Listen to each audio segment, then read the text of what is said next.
Good afternoon, Don Princess. This is Richard, your port lecturer, speaking to you from the bridge.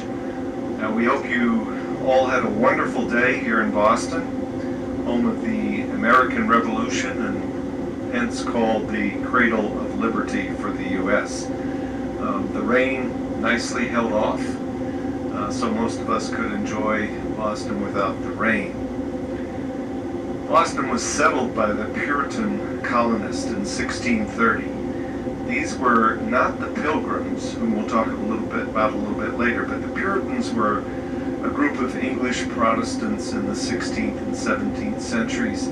Puritans felt the Church of England was intolerant or tolerant of practices that they associated with the Roman Catholic Church, and they advocated what they called a greater purity of worship and doctrine and personal and church piety. So that's why they got this name, Puritans. And about 21,000 Puritans actually left England to support the founding of the Massachusetts Bay Colony between 1620 and 1640. And this particular group settled here in Boston in 1630. Puritans migrated to New England as a family unit, typically. And that was a pattern different from other colonies where young single men often came on their own without their families.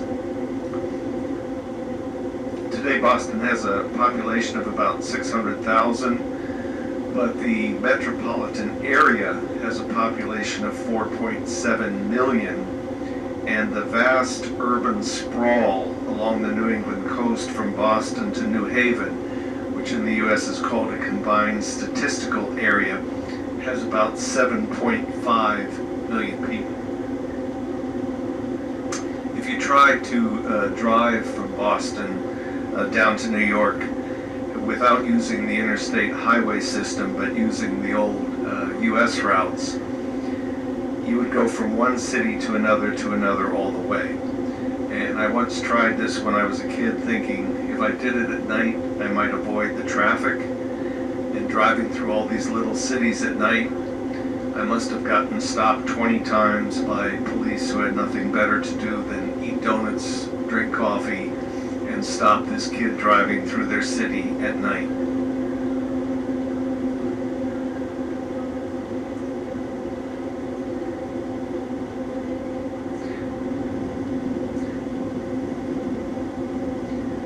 Historically, Boston has been a big center of higher education, has scores of universities and colleges, big and small. Education is really big business in Boston, and it is the #1 employer. Students alone contribute $4.8 billion annually to the local economy. And not surprisingly, all that brain power attracts a lot of high-tech companies. So the Boston area has become a center for technology, for the internet, and for biotechnology. Boston receives more funding for medical research than any other place in the U.S. So in Boston, you have schools like Boston University, Boston College, MIT, Massachusetts Institute of Technology, Tufts, and next door in Cambridge, where some of us went this afternoon, Harvard University. Harvard was actually founded in 1636, initially called a new college, and created not only to advance learning, but also to provide a trained clergy for the church. It was renamed Harvard College after a young English clergyman who had graduated from Cambridge, after which the Massachusetts city was named, left New College half of his estate and his library of 400 books. And so they renamed it after him, Harvard College. The college offered the classical academic course based on the English university model, since many of the leaders in the Massachusetts Bay Colony had attended Cambridge University. But it was also one that was consistent with the prevailing Puritan philosophy. Many of the early graduates became clergymen in Congregational and Unitarian churches throughout New England. Harvard in its years has produced 75 Nobel Prize winners, 7 U.S. presidents, including our President Barack Obama.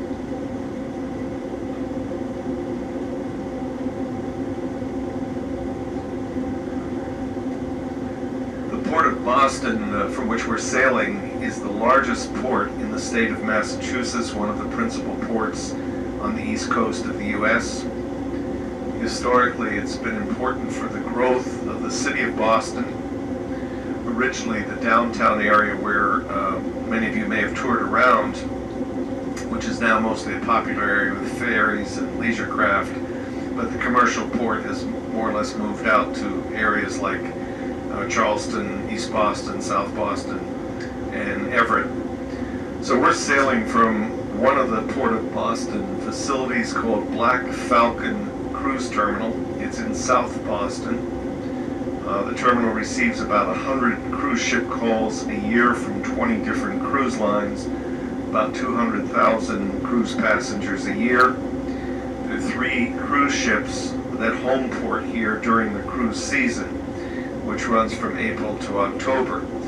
And one of the ships that home ports here is the Mazdam from our sister company, Holland America. The port is called Black Falcon.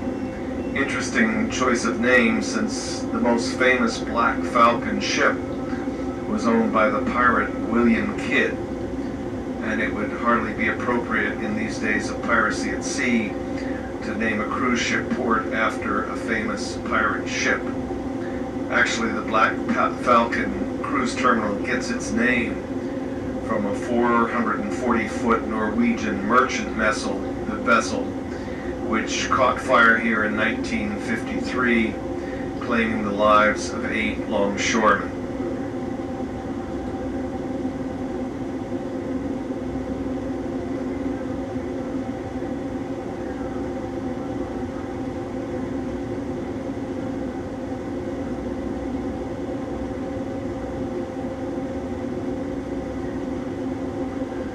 As we sail out, you'll see some of the fishing craft and fishing business here. Fishing is big business in New England, particularly lobster fishing. And lobster fishing is regulated in U.S. waters up to 200 miles from shore, which is considered the U.S. economic zone.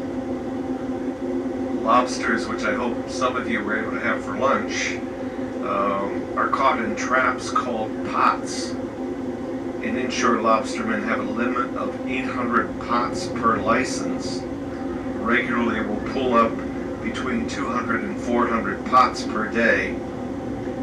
And just north of here, the Maine lobster industry harvests more lobster annually than any other state in New England. Massachusetts is famous for its commercial fishing fleet, for ground fishing, scalloping, lobstering, clamming. New Bedford, Massachusetts is among the top U.S. ports in terms of volume and total value of seafood. Recently, there's been kind of a glut of lobster on the market. In some cases, recently in the U.S., lobster was selling for less per pound than steak. Unfortunately, some of the areas on Cape Cod where we'll be sailing by this evening, which used to have abundant lobster, are discovering that as the ocean warms, the lobster are moving north to cooler waters. So just south of Cape Cod, catches dropped from more than 20 million pounds in 1997 to less than 5 million pounds last year. Hopefully some of you got to visit the U.S. Constitution or Old Ironsides while we were here in Boston, based at the Charleston Navy Yard. The Charleston Navy Yard for 174 years serviced, supplied, and built ships for the U.S. Navy. That effort peaked during World War II with up to 50,000 workers building ships And in 1943, in 1 year, workers here in Boston constructed 60 vessels in a single year. The frigate U.S. Constitution was launched in 1797. Today is the oldest commissioned naval vessel afloat in the world. She last put to sea under her own power in 1997 to celebrate her 200th birthday. They still will take her out just locally for cruises to celebrate Independence Day and things like that. The Constitution is most famous for her actions during the War of 1812 against Britain. It was during that war that she acquired the nickname Old Ironsides. She got that because the British cannonballs literally bounced right off her hull. She had a 21-inch thick wooden hull that was never penetrated by a single British cannonball.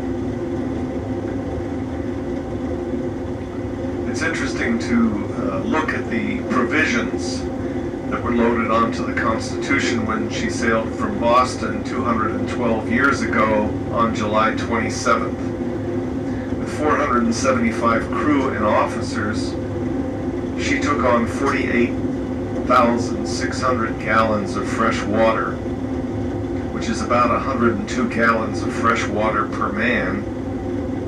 And additionally, she took on 79,400 gallons of rum, which works out to be about 167 gallons of rum per person. Sounds a lot like the Dawn Princess anticipating our run from New York to the Caribbean. I'm not sure if they had the cutesy little umbrellas on the top of the rum punch or not, but they certainly drank a lot of rum. So the port here has a rich history. Before the colonization of the Americas, it served as a trading post for Native Americans in the region.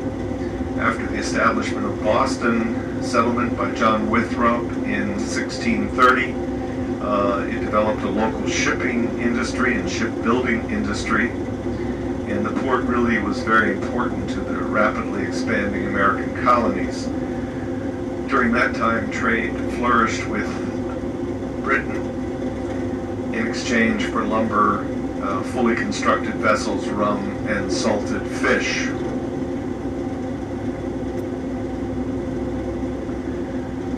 With the rapid growth of the mid-Atlantic colonies in the 1750s, the ports of New York and Philadelphia began to surpass Boston for intercolony trade. Unhappy with the trade shifting down to New York and Philadelphia, the Boston merchants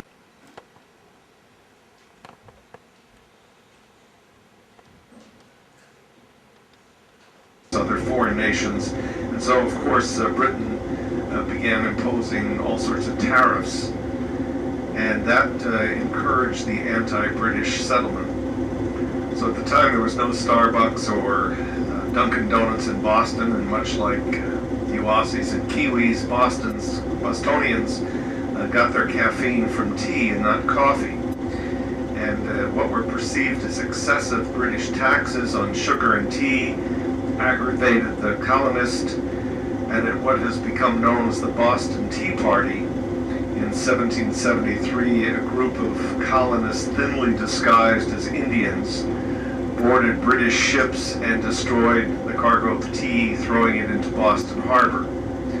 The colonists objected to the Tea Act for a variety of reasons, but most importantly because they believed it violated what they believed to be their right, that to only be taxed by elected representatives.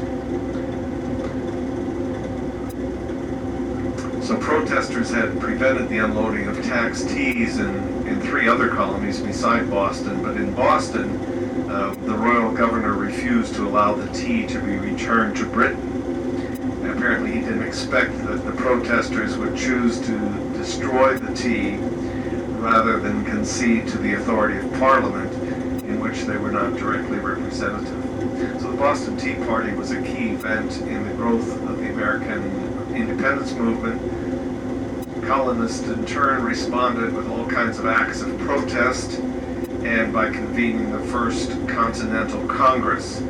That was convened to appeal to the king directly for repealing of the tax acts. And when this failed, then the crisis escalated and culminated finally in the shot heard around the world. And some of you visited the sites at Lexington Green and Old North Bridge, where the American Revolutionary War began in 1775. Though economically devastated by the Revolutionary War, following the war, Boston again was prospering with trade from various foreign ports like Shanghai. And again, by the mid-19th century, shipbuilding reached its peak here.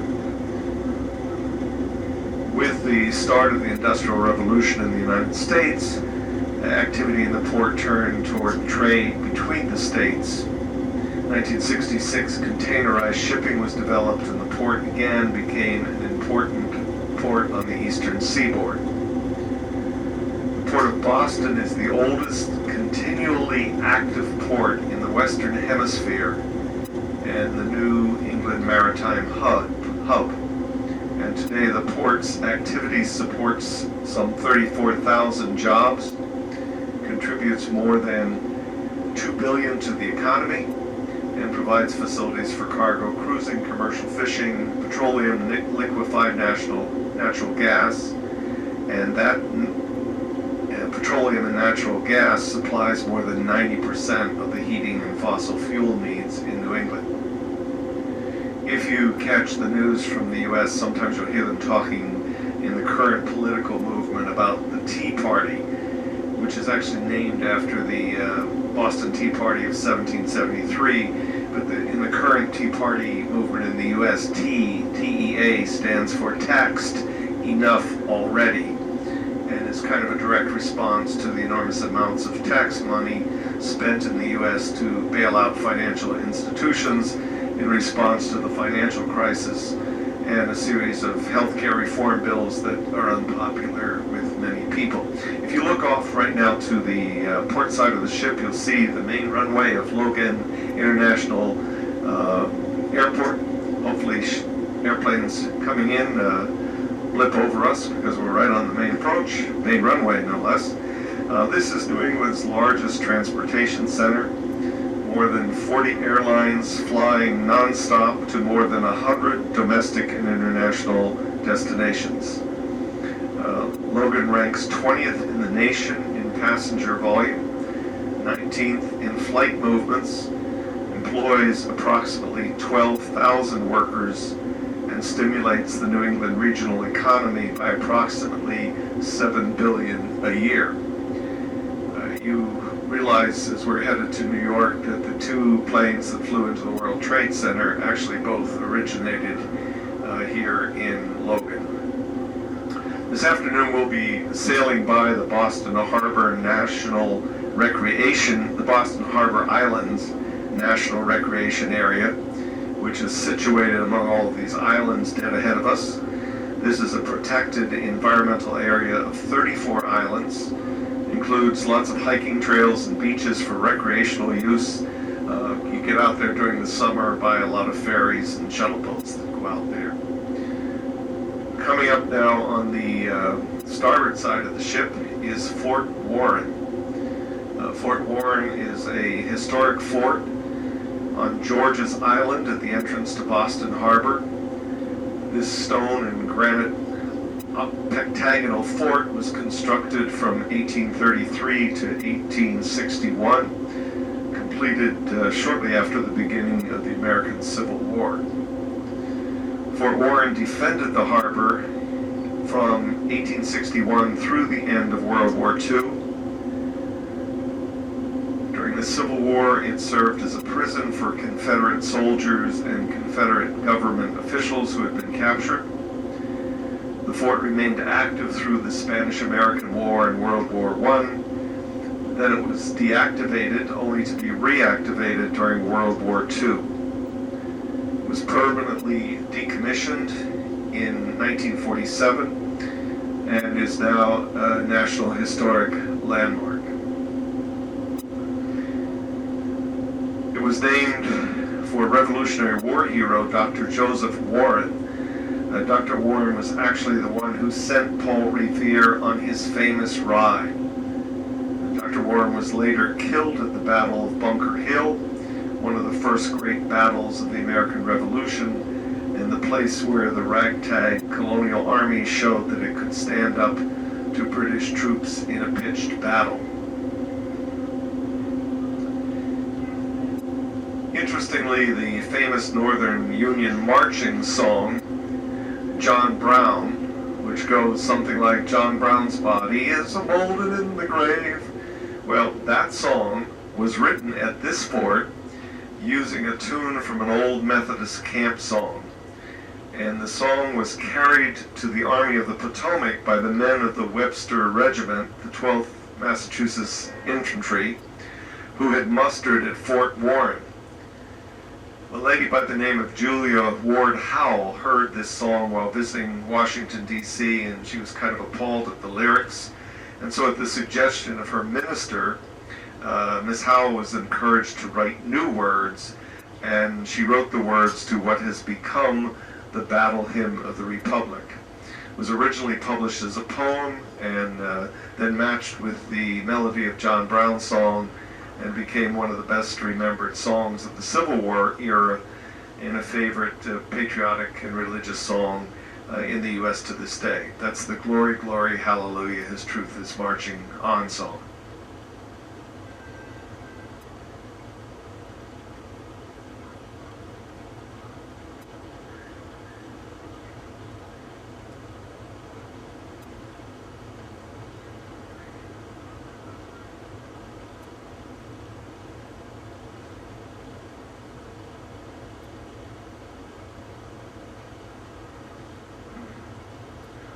If you're looking out the port side, there's a beautiful sailing ship just coming up alongside our port side. So if you've got a balcony on the port side, get your camera ready. This is going to be a beautiful, beautiful shot.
As we cruise down to Newport this evening, you're going to see a lot of lighthouses along the way.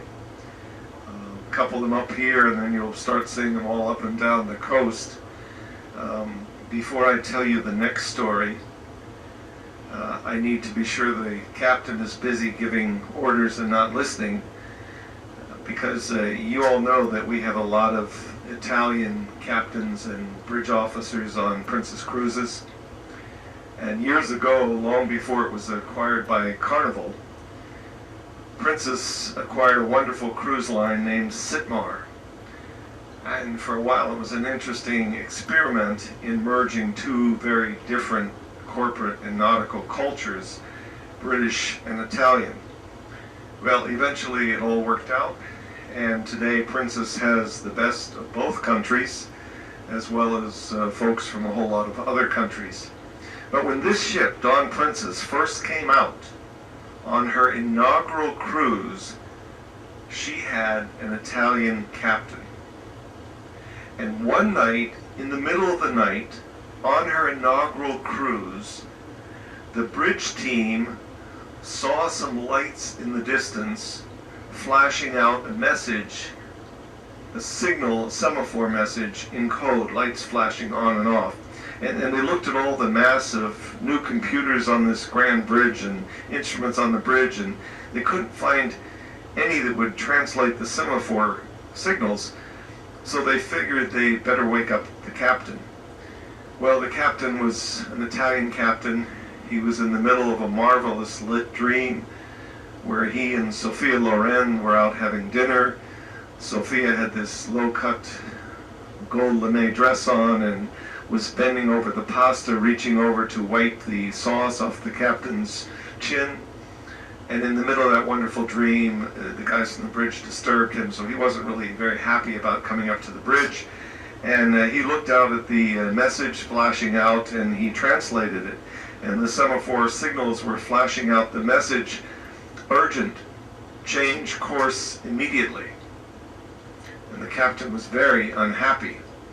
And he said, well, send this message back. No, you change course. Well, a few minutes later, the message came flashing back again. Urgent, change course immediately. And the captain said to the crew, don't they know who we are? We are the new Dawn Princess, the grandest ship ever built and the pride of Princess Cruises. Send this message back. Don't you know who we are? We are the Dawn Princess. He waited a while, and this message flashed back. Don't you know who we are? We are the lighthouse.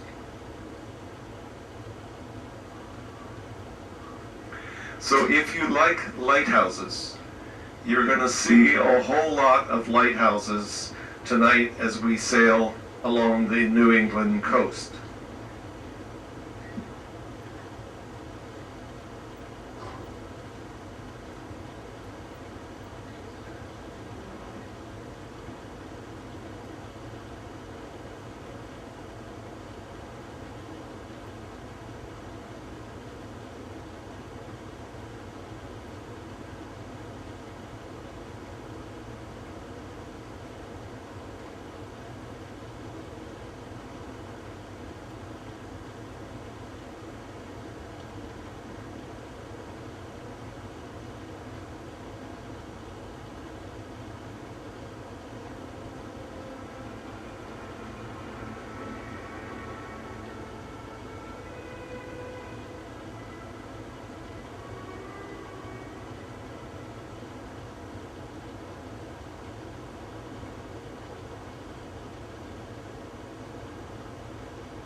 A couple of the places that we'll be passing as we make our way down to Newport.